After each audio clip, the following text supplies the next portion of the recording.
Fue la mujer más fotografiada en los años 20 y una estrella que rompió estereotipos en su época. Triunfó en París como cantante y bailarina. Excéntrica, inteligente, con carisma y además una espía que ayudó a ganar la guerra contra los nazis. Esta es la historia de la primer superestrella afroamericana de la historia.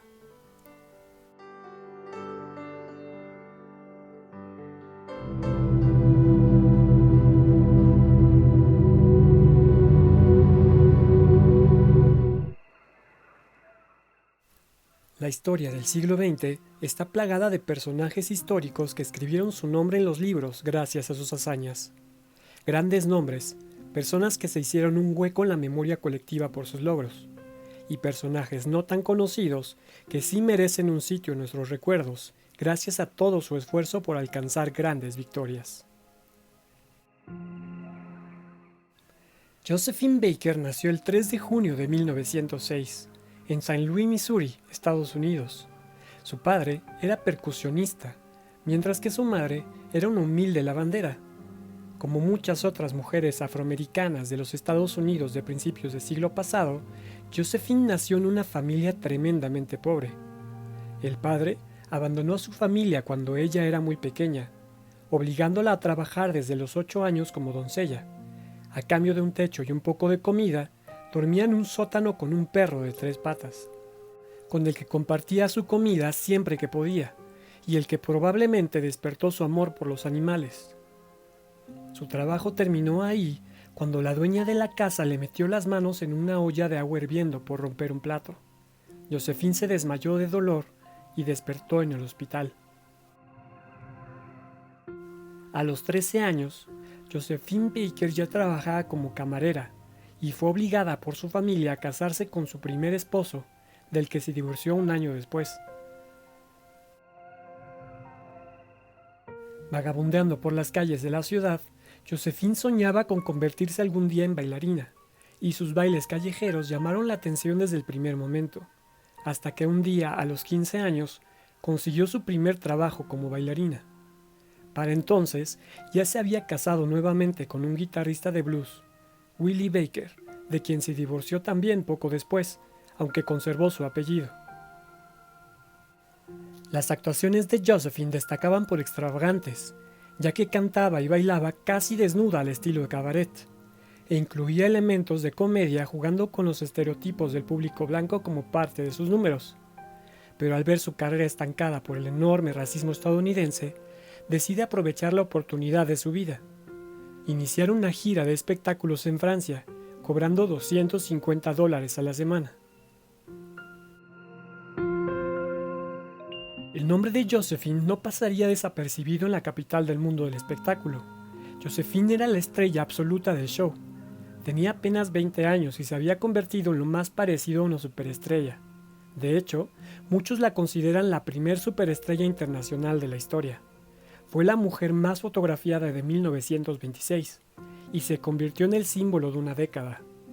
Inspiró a los escritores como Ernest Hemingway y artistas como Pablo Picasso. Apareció en una película llamada Zuzu y se convirtió en la primer mujer negra en tener el papel protagonista en un largometraje. En 1927 era la artista del espectáculo mejor pagada de toda Europa. A Josephine Baker se le atribuye el éxito de Charleston en Europa. Su influencia fue tal que las mujeres parisinas se aplicaban cremas de nueces para oscurecer su piel y así parecerse a la imponente bailarina.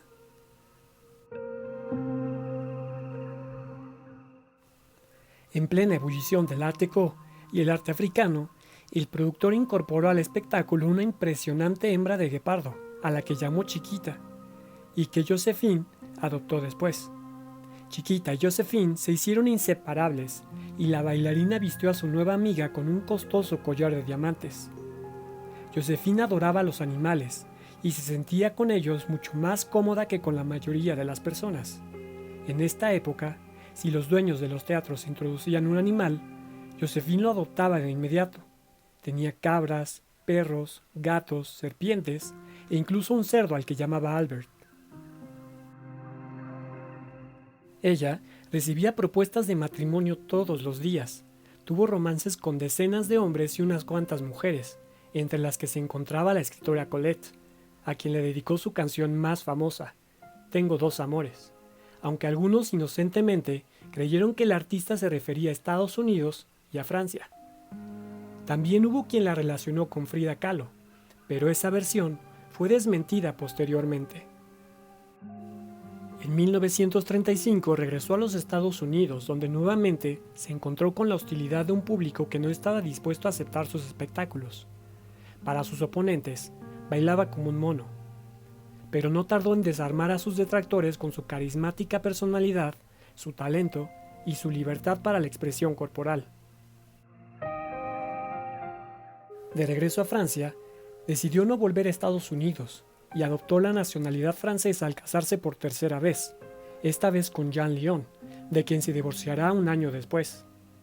Luego, en 1947 se casó con el director de orquesta Joe Boulogne, con quien adoptó 12 niños. Ella los llamaba la tribu del arco iris, porque los niños eran de etnias diferentes, ya que quería demostrar que la diferencia étnica no impedía que las personas se vieran como hermanos.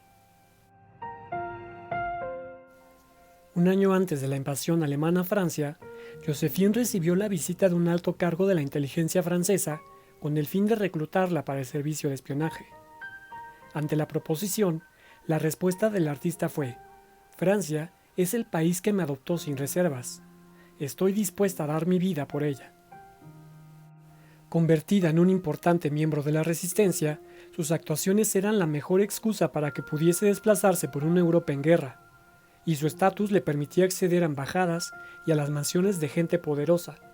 Exhibiendo su conocida simpatía, cantaba, bailaba y se marchaba con información importante, ya que muchos de los diplomáticos con los que charlaba eran grandes admiradores suyos, lo que hacía más fácil conseguir información valiosa. Escribía toda la información que conseguía con tinta invisible y la ocultaba en partituras que guardaba en su ropa interior. Nadie la registraba, solo le pedían autógrafos.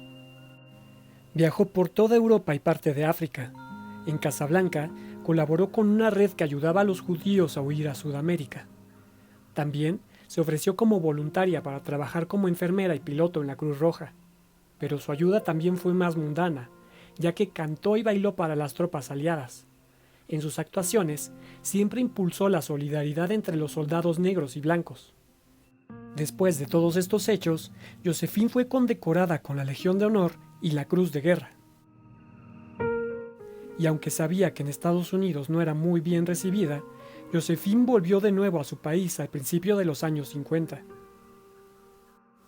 Otra vez en Nueva York, se le negó el acceso a nada menos que 36 hoteles por el color de su piel, y lo mismo le sucedió en Las Vegas, pero ella estaba empeñada en triunfar en su tierra, e inició una gira en la que impuso una cláusula inquebrantable: no actuaría en locales segregados, así que todos los shows tuvieron que aceptar la presencia de hombres y mujeres afroamericanos entre el público. La gira culminó en Harlem, frente a 100,000 personas, donde le otorgaron el título de Mujer del Año. Joséphine también regresó a Estados Unidos con la intención de luchar por la integración y contra la discriminación racial.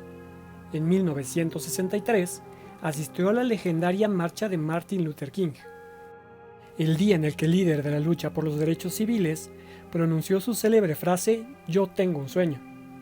Orgullosa, vestida con su uniforme militar y con sus condecoraciones, fue la única mujer que habló ante los 300,000 asistentes al acto. I want you to know that this is the happiest day of my entire life. Tras el asesinato de Luther King, se le ofreció el liderazgo simbólico a Joséphine, pero lo rechazó para retirarse definitivamente y criar a sus 12 hijos adoptivos.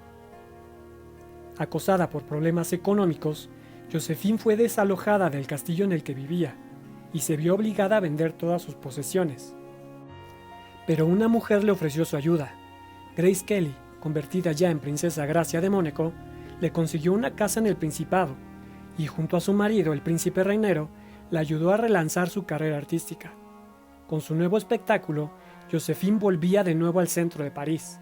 Las críticas fueron unánimes. Seguía siendo inmensa, seguía siendo una diva.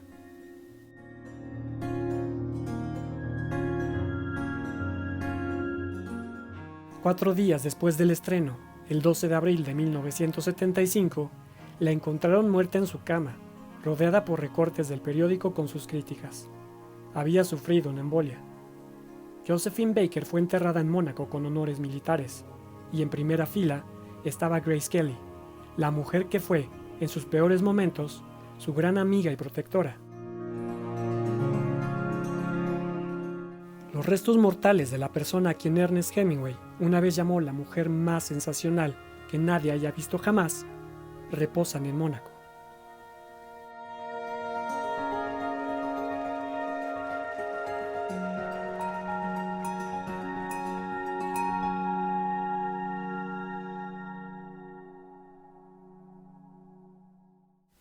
Déjanos tus comentarios y si quieres satisfacer tu curiosidad sobre distintos temas, suscríbete, comparte y dale like.